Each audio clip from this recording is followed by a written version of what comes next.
Hello everybody, welcome to Example of Play, the home for strategy, tactics, and more. Here are 10 strategy games I'm excited for in 2025, presented in no particular order. First up is MENACE. This is a turn-based tactical RPG from the same developers that brought you Battle Brothers a few years back. It features you as the leader of a force of space marines who are sent to a frontier system where there are pirates, there's different factions of humans, there's a lot of chaos going on, but there's also some kind of unknown alien threat out there. And your job is to lead your forces into battle, to unite those different factions, and to deal with both the turn-based tactical battles and an operational strategic layer where you're making decisions about how to equip your force, of who's leading your squads. Different squad leaders all have their own backstories and characters, and as you keep them alive between missions, they get stronger, you get more stuff. So a lot of XCOM like elements to it. One that I can't wait to play. Next, we have Burden of Command. This is a tactical leadership RPG in World War II. It has all the trappings of a traditional war game, hex encounter, moving units around, but it adds a in-depth RPG layer where you're making decisions constantly. You are cast as one of the officers in this company of riflemen on the European front in World War II, where as you play out the battles that initially look like a normal war game, decisions will pop up constantly where you have to decide, what will you do? Will you take a risk? Will you play it safe? Will you favor one group of men over the other? Hard choices will come up and things happen. I played the demo of this, is available right now. It covers a basic training campaign where the decisions you make while in training with your men decide how they feel about you, how trusting they are, and what kind of leader you are. I really cannot wait to play this and see the story, how it plays out, because it is a great idea for a war game to add this layer of narrative where they're not just numbers that you're moving around on the map. There are these men that you've spent so much time with, and you're trying to keep them alive, but also get the mission done. I can't wait to play this. Really excited for it. Next up, we have Broken Arrow. This is a real-time strategy game featuring modern units duking it out on big battlefields. It's a bit like the war game series, like Warno and those games, but it adds the ability to customize your force at a level I've never seen before, where every single unit you bring to the battle, you can go in and tweak what kind of weapons it has, what it looks like, and pick out the force you want exactly.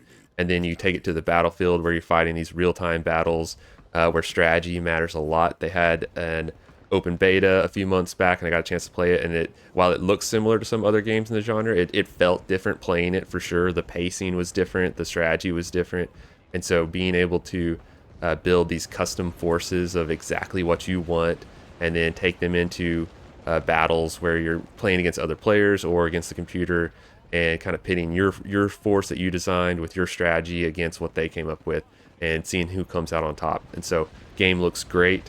Really excited to play this one too. Next up, we have Espiocracy. This is a espionage grand strategy game set in the Cold War, where instead of worrying about military units or running the nation and the economy, you're running the intelligence agency of one of dozens of different countries in the time period.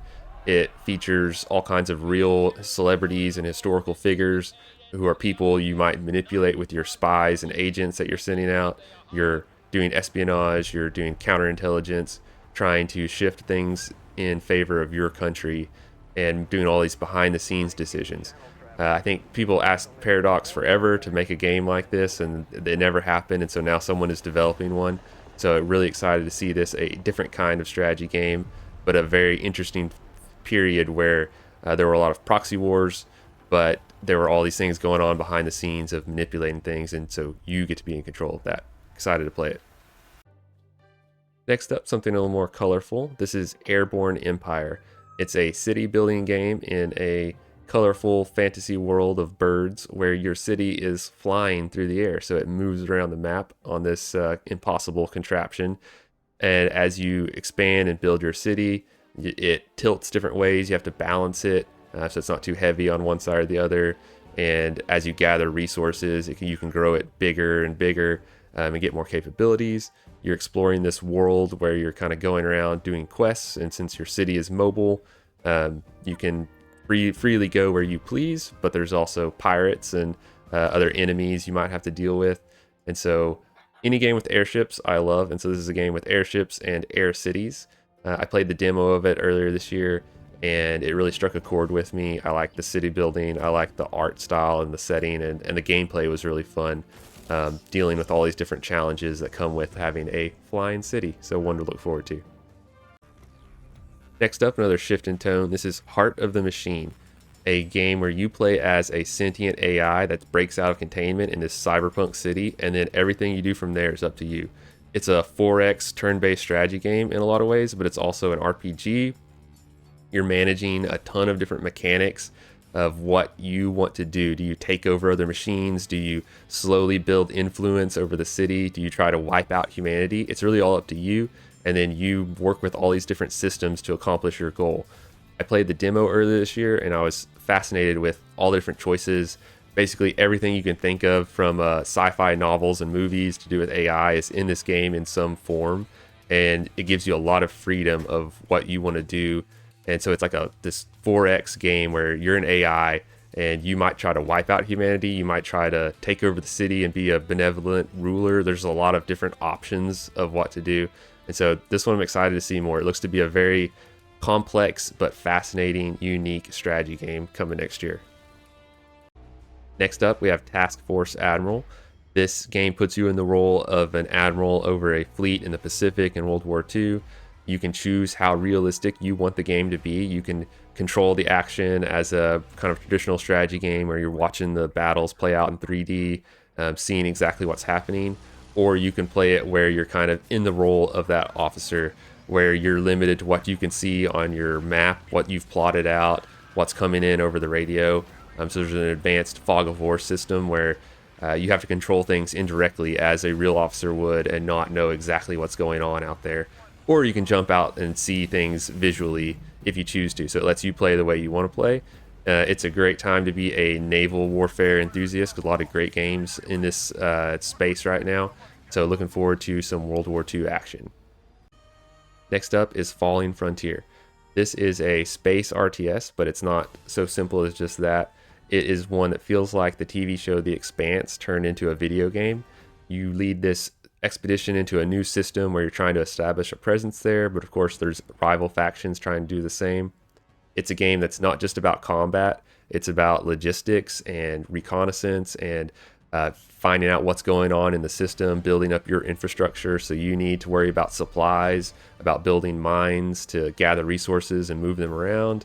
You have to worry about things like if you fire a weapon off into space, the shot keeps going forever, so it could hit something unintentionally, it could bounce off into one of your ships. Little details like that to add some realism to it. You can design your ships with these very detailed subsystems, like what kind of weapons and systems you want. And so combat is very detailed as well.